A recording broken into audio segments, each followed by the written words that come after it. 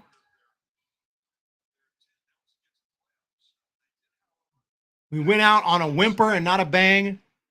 Brandon Crawford removed early. I guess it wouldn't have mattered because he would never have gotten up in the bottom of the ninth, but I would have liked to give him that chance, given him an opportunity. Who knows? Maybe they would have gotten some hits. Maybe they would have been more focused knowing that Crawford was coming up and try to get him up there. Who knows?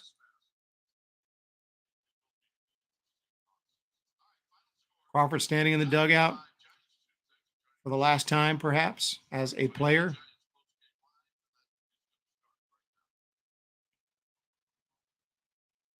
Let's get the post game going.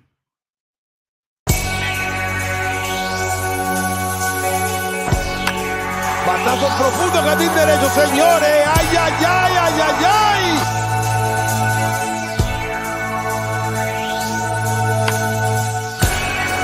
And here's Wilmer Flores toward the middle. Crawford shoves it right from the glove.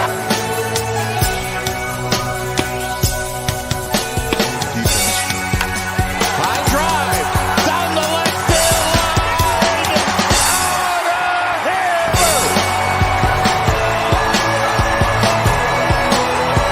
here.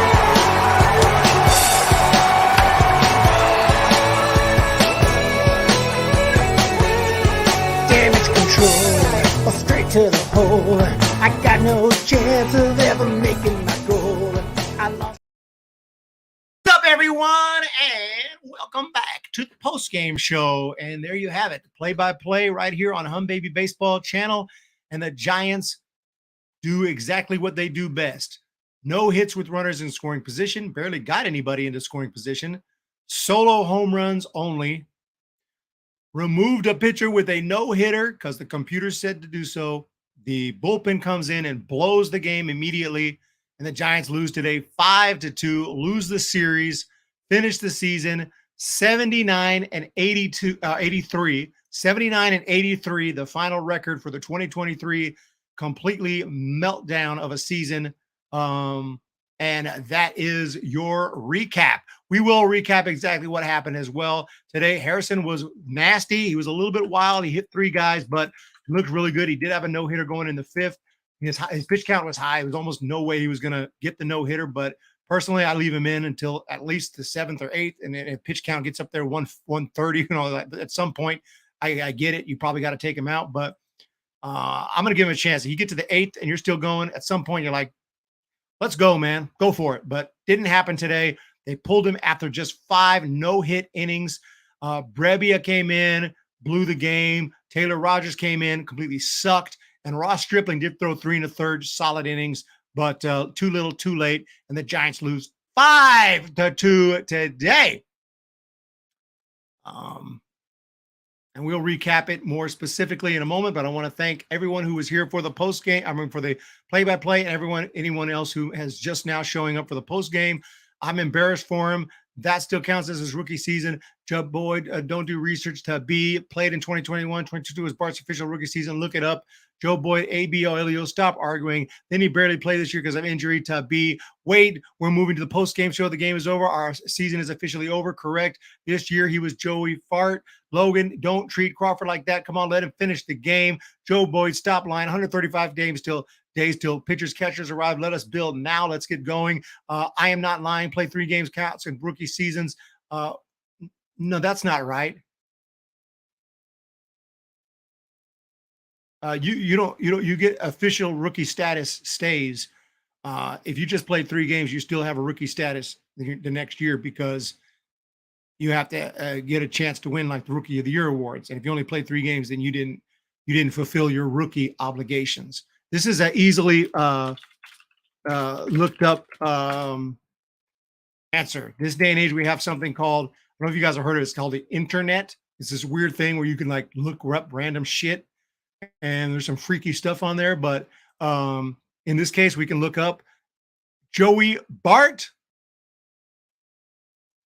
and his rookie status exceeded rookie limits during 2022 season, meaning 2022 was his official, as far as awards, rookie of the year stuff. 2022 was a rookie season for him. 2020 was his first debut season. it also was, you can call that his rookie year if you want, but his official rookie year for terms of winning awards and rookie of the year was 2022. That's when he finished his rookie obligations. Kind of weird, but and I can see how that could create an argument. Speechless. I'm speechless. I'll take the loss as a man, Giants, but I feel you guys. Duck the Fodgers, Todd B, pound for pound, Dodgers all day. Thank you so much. With the Southern Cal logo right there. Was brought in the active roster for more than 45 days. That would put him over rookie threshold as well. All I know is it says on the website, on Baseball Reference, exceeded rookie limits in 2022. This loss, like so many of these years, on the coaching, whoever pulling the strings. We didn't pull no strings. That's the problem. We didn't pull no strings. So let's go ahead and break this one down. The way this game got started was very slowly, 0-0 for a while. Great diving plays today, one by Conforto, one by Yastrzemski. And then in the top or in the top of the fifth inning, after that, they removed, well, first of all, the Giants, I'm trying to remember who struck first in this game. It was the Dodgers, right? Dodgers struck first in this game. Yeah, Dodgers struck first because it was 0-0, and that's when the Dodgers struck in the sixth. Rosario had the base hit, making it 1-0. Outman with the base hit, 2-0. Enrique hit the bomb to left, and that made it 5-0. So that's how the Dodgers scored, making it 5-0. Casey Schmidt hit a home run in the sixth, and then another in the ninth or the eighth. If it was eighth, of course, is the eighth, making it 5-2. That was all the scoring for the Giants today. No hits with runners in scoring position. In fact, just 3 hits on the night. Other than that, Sable had 1 little base hit to right field. The offense, honestly, besides Schmidt, was garbage today. We basically are the ones who got no hit. Other than the Sable single and the 2 Schmidt bombs, it was just a very poor game, and it really embodies this season. 0 for 1 with runners in scoring position. Jock Peterson made it, but didn't score. And that's it. 2 RBIs from Schmidt, who drove in only himself. So that's the wrap today. Player of the game will be Casey Schmidt for the 2 home runs. Shout out to Casey Schmidt for a nice day, and he should sleep well tonight. But other than that, not a lot of positivity in this game. Conforto ends the season with 251 ABs. He gets to opt out. He ended with 240 BA. Does this mean more Conforto next year? It's up to him. We'll see what he decides. He may not opt. He may stay. He may stick here. Too upset to argue. I got the most argumentative chat on YouTube. I've never seen anything like it, because I go to I hang out on streams constantly. We can go look at a stream right now, probably get along very peacefully. I don't know what that is. That's on me, I guess. I just don't have a lockdown on the chat. Okay. I don't have what it takes. Okay. It's time to just close the channel. It's time to just close the YouTube channel. How do we do this? Let's see if we can close YouTube channel. Close YouTube. Sign into YouTube Studio from the left sidebar. Settings, channel advanced settings. We'll remove YouTube content. Permanently delete my content. Permanently delete channel. Okay, we're going to go ahead and do that now. Let's see what happens. I have no idea what's going to happen. Let's see what happens. Permanently delete channel. Okay, I'm clicking it now just to see. I'm just out of curiosity to see what freaking happens. All I can do right now is put on a brave face and go out there and be their leader. It's over. We are screwed. I'm baby. Enjoy this great game. Let's play it, ladies and gentlemen. I would never do that. Dulce, Red Poppy, Brian Chua. Brian Chua, no, that was just a joke. Batting average doesn't affect Conforto's opt-out clause. He reached 350 plate appearances threshold, which he has the luxury to opt out. He probably will but not a guarantee. He may, personally, me, I'm taking the money. I don't know, unless I'm really unhappy with where I'm at. I'm just going to take the guarantee. I got guaranteed something million, 15 million, 20 million. Let's just not opt out, and let's just take the money, because you never know how the free agent market's going to go. We're still talking about Bart. What's there to talk about? Bart's no longer a rookie. He exceeded his rookie limits in 2022. It's that simple. He exceeded his rookie limits in 2022. He was technically a rookie all the way through from his debut to 2022. He was a rookie. You can be a rookie for more than one season. He was a rookie in 2020. He was a rookie in 21. And he was a rookie in 22, when he finally exceeded his rookie limits. And that's why in 23, he's not a rookie. It's that simple. These are facts. They're called facts. 100% facts. And Joey Bart spent this year in the minor leagues mostly. He played 60 games with the River Cats, hit 248, 6 home runs, struck out 69 times, and 206 at-bats. So take that what you will. With the big leagues, he hit 207 with the Giants, no home runs. The guy has 503 major league plate appearances. That's basically, he's played in literally 162 games, coincidentally, in his big league career. 162 games in his big league career. That means he's played in literally a full season. So you have a really good idea. You want at least 20 bombs. We got 11. You want like 80 RBIs. We got 38. Honestly, like 100 hits, 100, not 180, not 170, 100. It's not great. It's not great. There's no ifs, ands, or buts about that.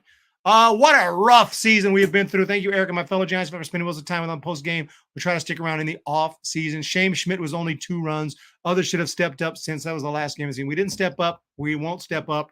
That's it. It's a wrap. It's in the books. There are other scores to look at in Major League Baseball.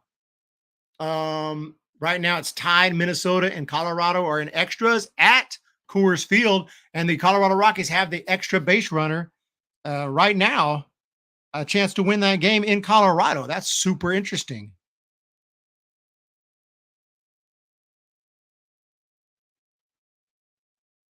So the Rockies with a chance to walk off, even though that game doesn't matter really, against Minnesota.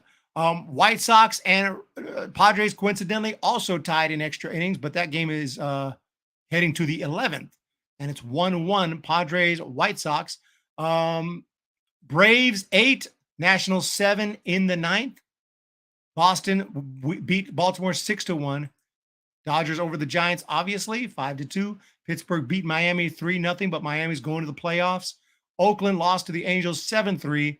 Tampa Bay over Toronto 12-8. Cleveland loses to the Tigers 5-2. Houston over Arizona 8-1. Arizona finishes the year 84-78. They stepped up to the plate. We didn't, even though they lost today. Rangers lose to the Mariners 1-0. And the Philly, which was a huge game to stop the Rangers from clinching the West. 9-1 Phillies over Mets. 5-2 KC over New York. 4-0 Milwaukee Brewers take out the reeling and struggling Cubs, who still finished 83-79. Something to be proud of. 4-3, the Cardinals do win their last game of the year over the Reds. And that's a wrap there. Standings. Everything's in the books. Everything's in the books. As far as playoff implications, Orioles, Astros, Twins, division winners, Rays, Rangers, Blue Jays, wild card. Dodgers, Braves, Brewers, division winners, Phillies, Marlins, Diamondbacks, wild cards. The Cubs fell short. Reds fell short. Padres passed the Giants by 2.5 freaking games. Not even look at where we finished. 5 back. What an epic meltdown. What an absolute meltdown. Finished the season 3-7. Absolute embarrassment for the 2023 San Francisco Giants. There's no ifs, there's no ands, there's no buts about it. Look at this. Look at all the red in the second half. Look at this, a 10-game winning streak. And then look at all the red in the second half. So bad. Look at starting at this point. Starting on September 1st. This is the home stretch when everything counts. Loss, loss, loss, loss, loss, loss. Win, win, win, win somehow. loss, win, loss, loss, loss, win, loss, loss, loss, win, loss, loss, win, loss, loss, loss, win. Terrible. Absolutely terrible.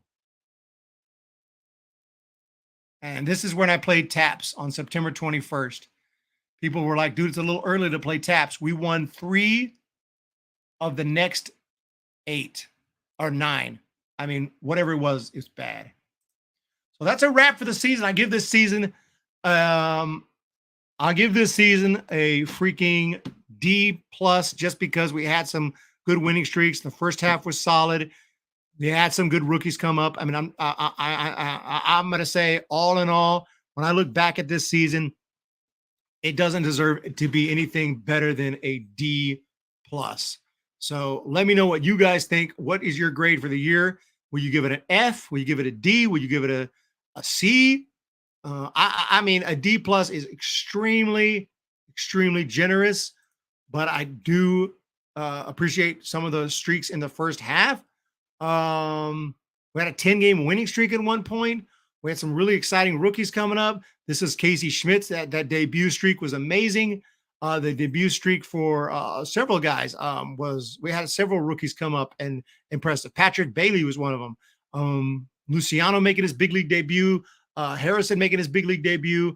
We're set up for some youngsters to help us out going forward. D-, True Farhan, please fire yourself. We have a D- from Lydia. And the cruise patch, they got to get rid of the cruise patch. 5 out of 10, Kayla. 1 out of 10, Logan. How does this meltdown rank among others, Eric?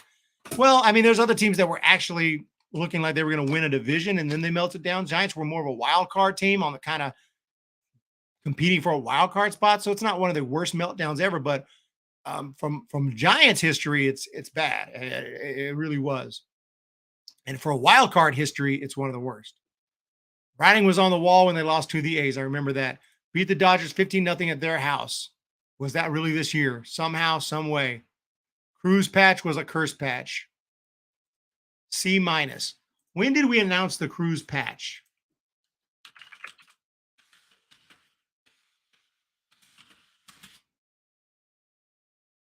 Cruise patch was August 3rd. August 3rd.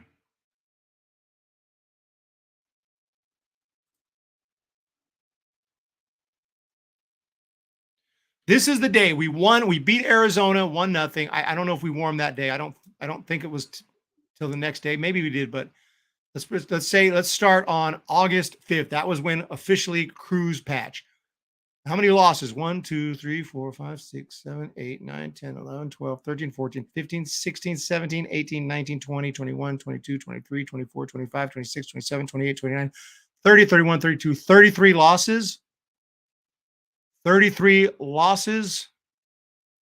How many wins? 1, 2, 3, 4, 5, 6, 7, 8, 9, 10, 11, 12, 13, 14, 15, 16, 17, 18 and 33. I'm going to tweet it out. 18 and 33. 18 and 33. Giants win 18 and 33 since announcing a cruise partnership. I'll call it sponsorship patch. Giants went 18 and 33 since announcing the cruise sponsorship patch. We just looked it up. Maybe it was 19 and 33. I don't know if they had him in that first game on August 3rd, but close enough. Cruise patch has blue in it, and that's just wrong. That's wrong. That's wrong. C-, AM Echo Sky, C-. Put your grades in the chat. Lydia, D-, AM Echo Sky, C-. I give this season a D for the rookies, otherwise an F. I would give this team a D. A D.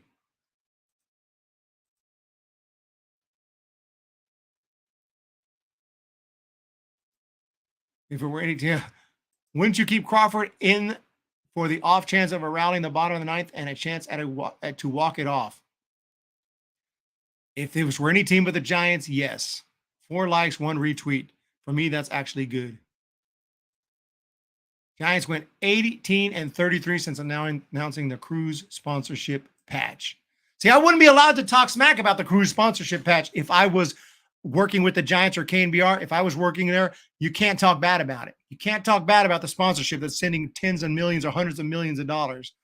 So we got a C from Kayla. So I got a patch here.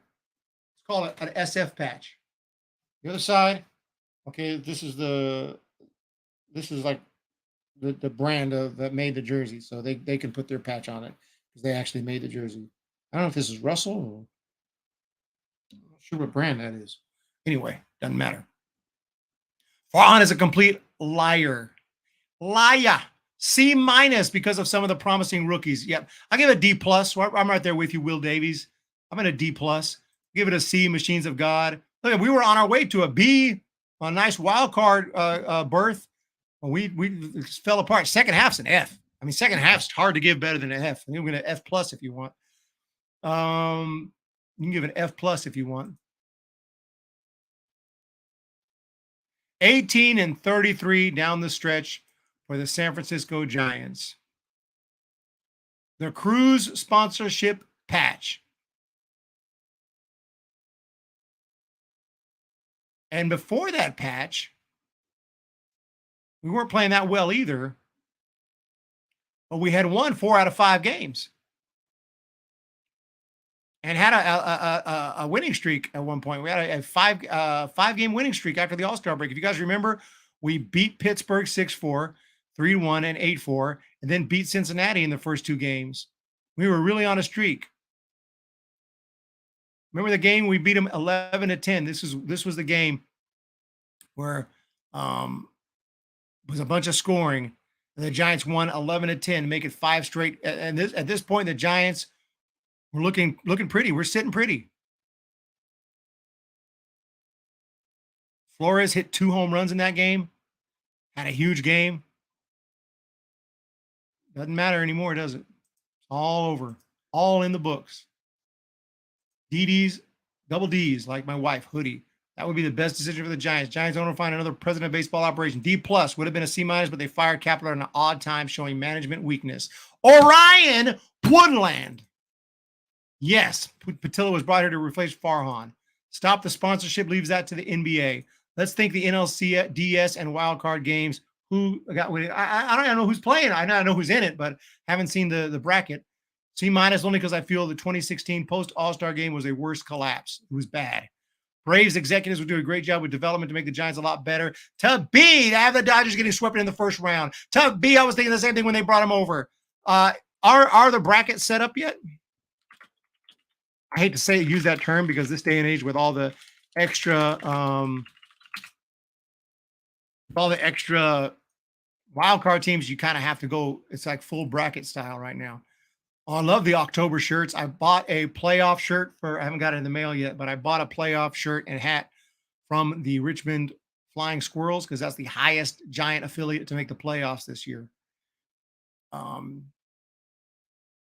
I love playoff shirts. Playoff t-shirts are my thing. Okay, we have it here. Twins versus the Astros. Let's maybe I can write some of this down, some of my thoughts as we think about this.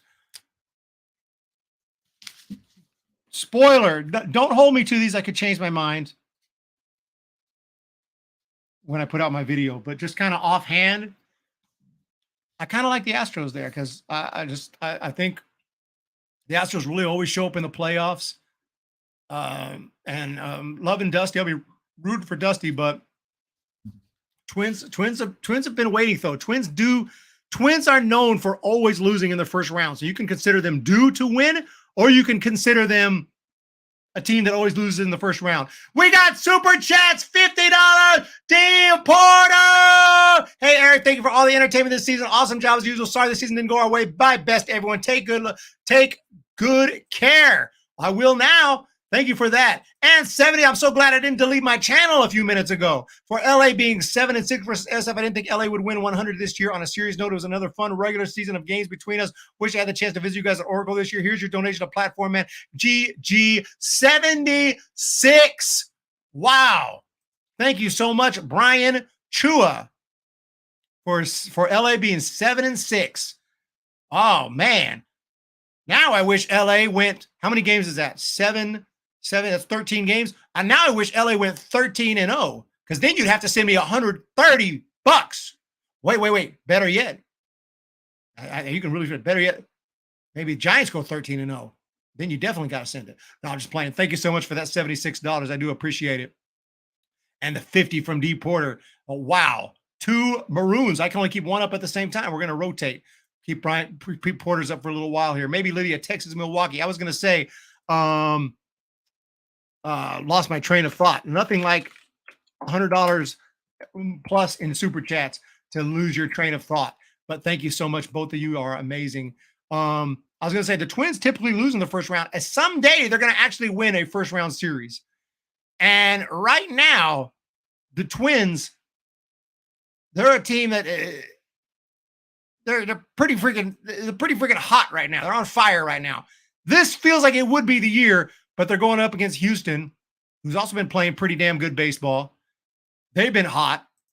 This is going to be a fun series. I'm still taking the Astros. I'm going with history. Twins, until you can win a first round series, I ain't picking you. I've been burned too many times. Rays and Jays. Rays and Jays. Let's go with, maybe I should double dip and just upload this portion of the live video as my predictions video. Nah, that's cheap, right? Rays and Jays. Hey, Ballcast Sports is the man. Jays have had a nice year, been a back and forth year, up and down year. You have the Rays, who are just an amazing team, constantly winning. They had that 6 start where they win like 10-12. I forgot how many games they won to start the year. I'm going to say the Rays end up on top there. Rays for now. I can change these later, but that's what I'm going with, the Rays for the moment, for the time being. Then you have ADL's Orioles versus whoever wins that. So maybe I don't want to go too deep into it. Now we're going a little too deep into it. I got O's versus the Rays. I got Rangers versus the Astros. I got to give you some surprises for the video. Let's just pick the wild card series for today. Brewers and D-backs, but just to preview that. That'll be a lot of fun, whether whoever they play. Orioles, to see if they can take them out, and Orioles can move to the championship series. And the Rangers behind Bruce Bochy. Great story this year. Nobody had the Rangers making the playoffs this year, so that's going to be a fun ALDS either way. Brewers and D-backs.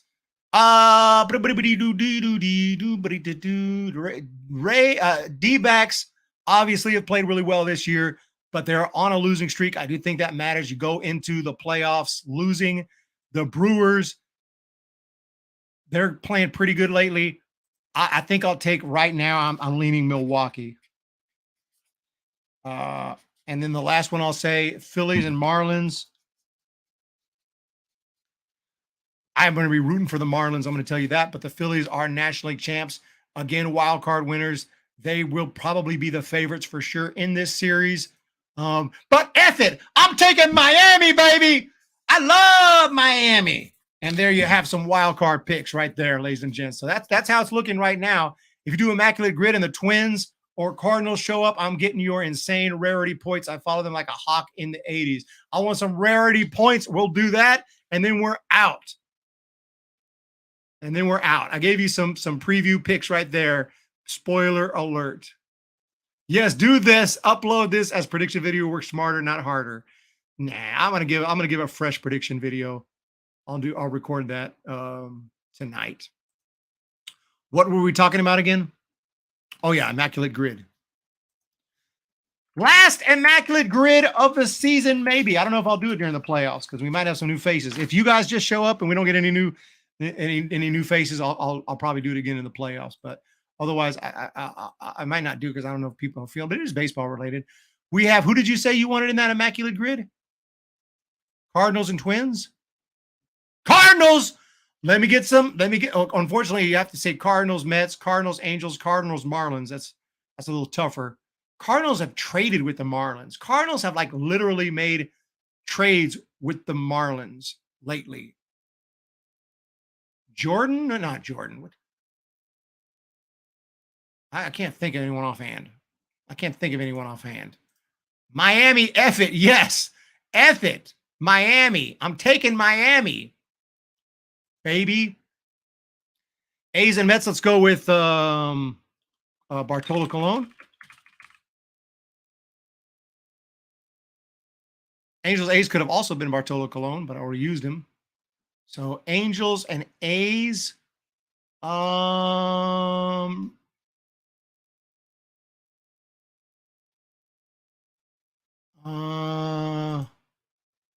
Angels and A's. We got Sandy Alcantara. Wait. He played in the Cardinals? Did he play in the big leagues though, or was it just minor leagues? I thought he just played in the minor leagues with the Cardinals. But hey, if you're confident in it, let me know. Angels cards, of course. Of course, Pujols. He's going to be that's not a very good rarity pick, but let's just do it. I was thinking of someone else. There's a pitcher. John, what's his name? What's the pitcher? John, help me out. Jon, old timer. Maybe it's the Cubs too. Can't think of his name. He pitched in the 2002 World Series against the Giants. And didn't he play for the Cardinals? Who am I thinking of? Starting pitcher, scary looking dude. Lackey. Yes, Lackey.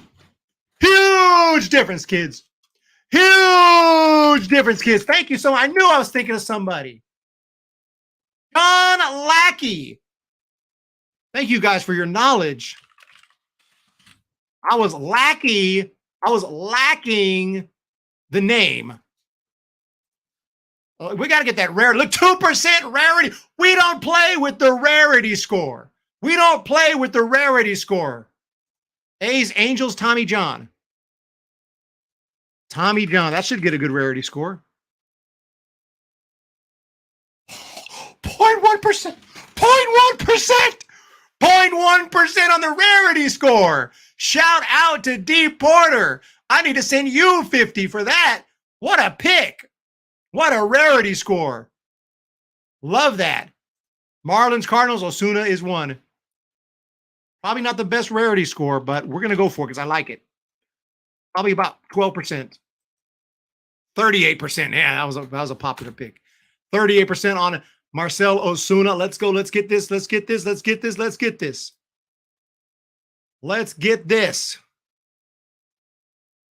You know who we could have picked? You know who would have been a good rarity also for Angels A's? Ricky Henderson. Probably couldn't have. I don't know if we would have beat Tommy John, though. 0.1. Ricky Henderson played for the Angels ever so briefly. Nice D. Porter. Carlos Beltran, Mets, Cardinals. I like it. Carlos Beltran is correct. And we need one more for the team match. A's, Marlins. Let's think. Walt Weiss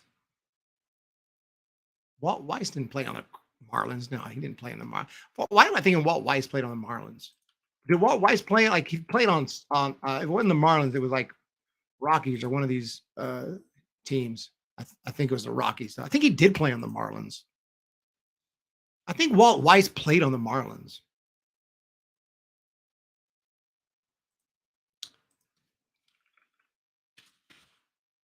Walt Weiss, dude. You only live once.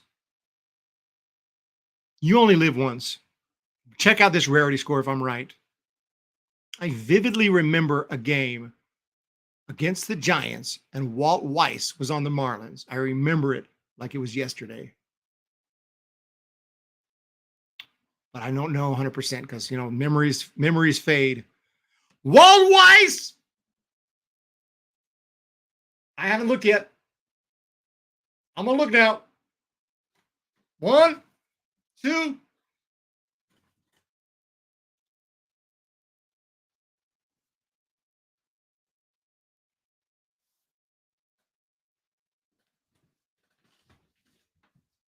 Whoa! Yeah.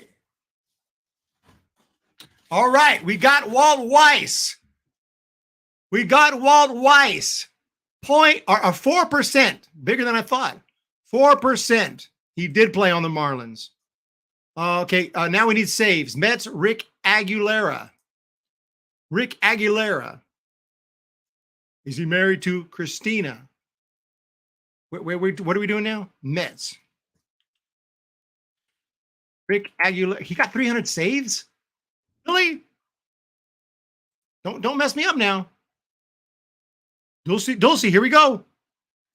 300 saves, Rick Aguilera. I didn't know he got 300. 2%. Who was everyone picking? They didn't pick him. Who was everyone picking, I wonder? 300 saves. You got it. Glock, Billy Wagner. That's who they're picking. That's who everybody picked. They picked Billy Wagner. Did he play on the Angels or Marlins? K-Rod for the Marlins. Brian Chewis is K-Rod for the not Marlins, but the Angels. K-Rod.